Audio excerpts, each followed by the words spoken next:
Welcome to Tokyosaurus. So what's up in Japan?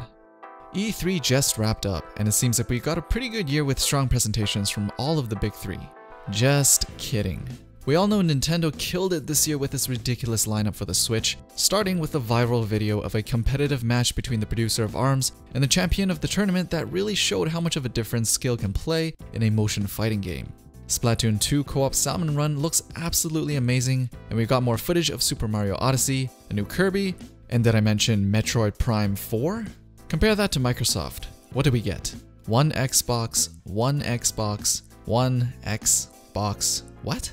I guess Sony did okay for themselves too with the announcement of Monster Hunter World and some exclusive stuff, but admit it, Nintendo was where the excitement was really at. But what about Japan? What did Japan think about E3? Think they were excited for the same things we were? The answer is, maybe some of it. If Famitsu is to be trusted, as they are one of the biggest video game magazine publishers in Japan, they gave us some insight of what people were most interested in by looking at the top 10 articles that had the most page views during the time E3 was on. Let's start from the bottom of the list. We have .hack's remake announcement article at number 10, which is a pretty old JRPG game from the early 2000s. At number 9, we have a 2D fighter called Blade Strangers that have crossover characters from Japanese indie games. At number 8, we have The Evil Within 2, which is a survival horror game that had its first series directed by Resident Evil's creator, released in 2014. Again, another announcement article. At 7th place, we have an article about Star Wars Battlefront 2 containing 3 times more content than its previous work. Code Vein is at 6th place with another announcement article. So far, pretty much all Japanese created content, except for Battlefront 2. Not exactly surprised. But let's go on to the top 5 now. At number 5, we have an article about Final Fantasy XIV's Germany event, which by the way looks absolutely amazing. Number 4, we have Monster Hunter World's detailed report article. At number 3, we have another Monster Hunter World article, this time an interview about how the size of the world is much bigger than previous Monster Hunters. At number 2, we have another .hack article, this time about the new detailed features of the gameplay. And finally, in first place, can you guess who's at the top of the Famitsu world for E3?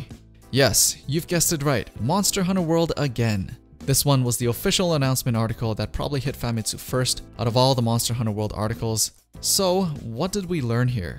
Monster Hunter World took 3 spots out of the top 5. .hack, a JRPG about being in an MMORPG, took 2 spots out of the top 10.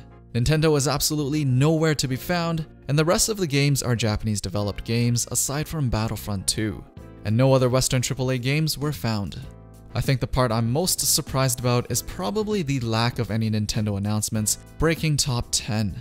But I guess if there was anything about a Monster Hunter on the Switch, that would also be killing everything in top 5 too. So to conclude, the top 3 E3 announcements for Famitsu are Monster Hunter World, .hack, and Final Fantasy XIV. Yes, it's nothing new. Japan loves its Monster Hunter and its JRPGs. I think the only surprise was that Battlefront 2 managed to break into the top 10 out of all the Western AAAs, but it's a known fact that Japan loves Star Wars as well. So that's not too much of a surprise if you really think about it.